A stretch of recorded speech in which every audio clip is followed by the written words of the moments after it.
Hi friends, this is Tilak from Tech Made Me Unique, and today we're going to see how to enable dark mode on your Creator Studio, YouTube Creator Studio in PC or laptop. So if you are new to this channel, make sure to click on the subscribe button below. We just quickly move on to the video.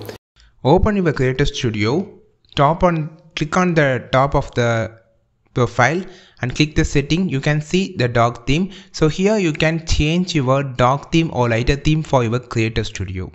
So you just want to click on the profile, then it will, if it didn't apply, you just update your Creator Studio application. Here you can easily change to the dark theme or lighter theme. It was so easy and quick. So if you want to know how to change in system, I just follow my videos. I provide the link in the description. So by this manner you can change into dark theme or lighter theme in the Creator Studio mobile application. If you find this content useful, don't forget to click on the subscribe button below, share this video, like this video, and we will meet on next video with a valuable content.